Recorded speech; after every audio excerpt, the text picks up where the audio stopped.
this video, we will be multiplying decimals using a 100s frame. So previously in our other video, we multiplied decimals by saying like 3 1/10 times 4. And for that, what you did was color 3 1/10 4 times. Now this is going to look a little bit different. I would suggest that you have 2 different colored pencils as we dive into this new challenge. All right, let's go. Let's find this first problem is going to be 3/10. Let's do it times 4/10. 3/10 times 4/10. So go ahead and pick your first color. And we're going to go ahead and color in 3/10. Now, I know some of you like to really color and fill in those boxes. I will say for this one, it's going to be better if you don't. So I'm going to simply draw my line, a pretty thick line. That's 1/10, 2/10, 3/10. So as you can see, I took this first number and I colored in 3 columns. Remember, columns go up and down and rows go side to side. So we colored in 3 columns to show 3/10. Now let's pick up a different color. And we are going to color in 4 rows to show 4/10. 1, 2, 3, 4. So as you can see, I colored in 3 columns to show 3/10 and 4 rows to show 4/10. Now I know you're thinking, Miss Wilson, why did we just color these and why are they overlapping? To find our answer, we're going to count how many boxes have both colors in them. This is why you shouldn't color too heavy, because then you won't be able to count them. I see 1 box, 2 box, 3 box, 4, 5, 6, 7, 8, 9, 10, 11, 12. So there are 12 boxes that have both colors in them. Okay, they overlapped. We know that each of these boxes is worth 1/100th because there's 100 boxes in our 100ths frame. So if 12 of them are colored in, then I know that 12 100ths are colored in. So my answer is 12 100ths. Let's review that one more time. I took my pink and I colored in 3/10, 3 columns to show 3/10. And then I took my blue and I colored in 4/10, 4 rows to show 4/10. Then I counted how many boxes had both colors in them because that's where the colors overlapped. And I found out that there were 12 boxes with both colors in them. So I know my answer is 12 100ths because each of those 12 boxes is worth 1/100th. Let's dive into the next one. We're going to say 8/10 times 5/10. 8/10 times 5/10. Let's go ahead and color the 8/10. I'm going to use it pink. In order to color 8/10, I'm going to color 8 columns. So I've got 1, 2, 3. You got to stay really neat with this. 4. If you get not neat, it's going to be a mess. 5, 6, 7, 8. 8 columns. So now we're going to color in 5 rows blue. 1, 2, 3, 4, 5. Okay. Colored 8 columns pink and 5 rows blue. So now our job is to count and see how many boxes have both numbers in them. So I can see that 1, 2, 3, 4, 5, 6, 7, 8. And I can see that these 5 rows all have 8 boxes shaded. So I know that this whole row has 8, so that makes 16. This whole row has 8, so it makes it 16. And then this whole row has 8, so now I've got 24. And this whole row has 8, so now I've got 32. And this whole row has 8, so now I've got 40. I could have individually counted those boxes, but oh my goodness, we'd be here a long time. So I know that there are 5 rows of 8 that have 40 in them. And I know that 40 of these boxes, since each box is equal to 1/100th, is going to be 40 100ths. Let's go ahead and try writing 40 100ths. Now you might notice that 40 hundredths is really 4/10. That means that if I were to take all of these boxes that are overlapped and have both colors in them, if I were to stack them up neatly, I would end up with 4/10 or 4 columns filled in. Interesting how numbers work when you're multiplying them. Because when you're multiplying like 8 times 5, you get 40, which is a much bigger number. But when you multiply 8/10 times 5/10, you get 4/10, which is a smaller product than both of the factors. Weird how multiplication with decimals works. Let's dive into the next problem. Let's do 1 6/10 times, let's do 4/10.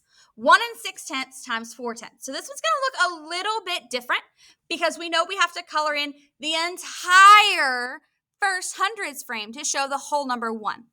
So let's review that. I've got 1/10, 2/10, 3/10, 4/10, 5/10, 6/10, 7/10, 8/10, 9/10, 10/10 equals 1. So there's my 1. Now we need 6 more tenths. 1, oh, that was a very squiggly line.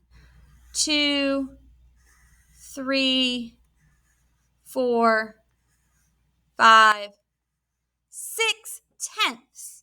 All right, so I colored one whole set of tenths on this one, 10/10, and then I colored 6/10 on the second one. So 1 6/10.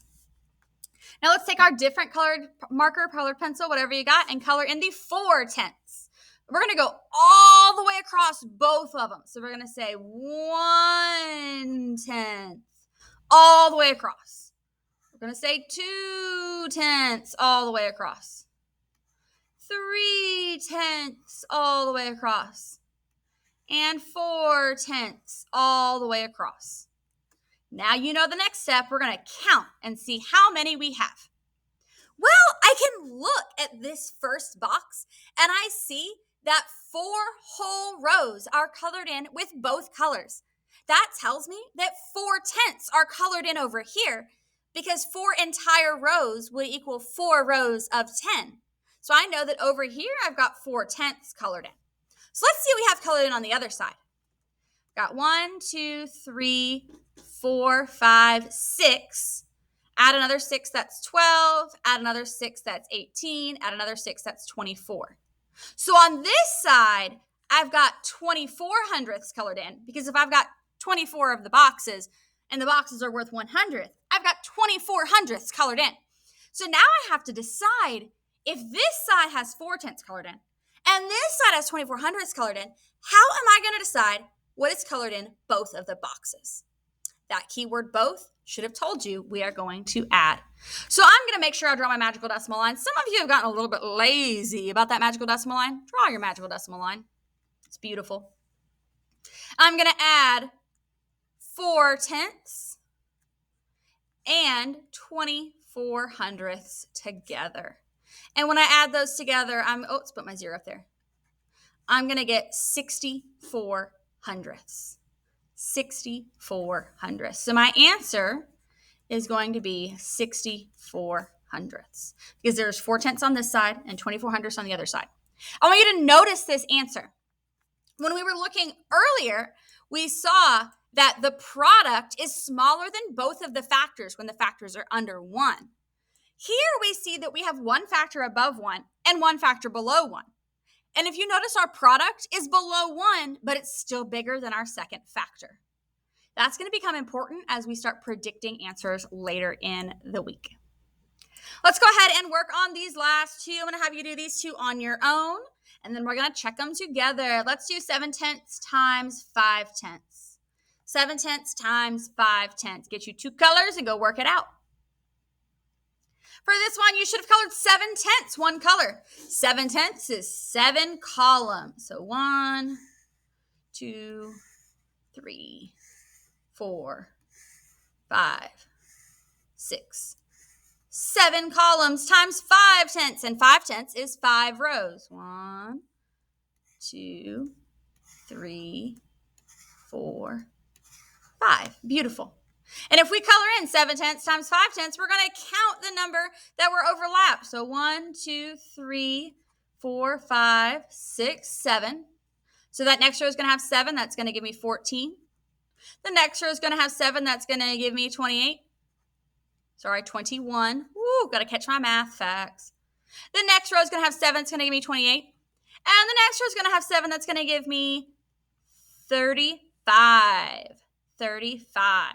So I know if there's 35 little boxes colored in, then that means 35 hundredths. 35 hundredths should have been your answer. If you did not get 35 hundredths, make sure you double check your work with mine to see where you went wrong. And if you don't understand, raise your hand. All right, last problem. Let's do 6/10 times 9/10. 6/10 times 9/10. Go ahead and work it out. For this one, you should have taken your first color and colored in 6/10, so 6 columns. Columns go up and down. 1, 2, 3, 4, 5, 6 columns. Then I'm going to take my blue, my other color. I'm going to color in 9 rows. Let's color it in. 1. Oh, that's crooked. 2. Let's color in the whole row. 3, 4. Ooh. 5, 6, 7, 8, 9. We colored in 9 rows. All right, let's figure out how many are colored both colors. 1, 2, 3, 4, 5, 6. All right, I got 6. So if I add another 6, I'm going to get 12. Another 6 is going to give me 18. Another 6 is going to give me 24. Another 6 is going to give me 30. And then 36. And then 42. And then, oh my goodness, 48. And then 49, 50, 51, 52, 53, 54. 54. So I know there are 54 hundredths colored in. I hope that's what you got as well. Remember, if you did not, to check your work and ask if you have questions. That wraps up decimal multiplication on a hundredths frame. Hope you understood and got your notes taken down. Make sure you glue them into your notebook.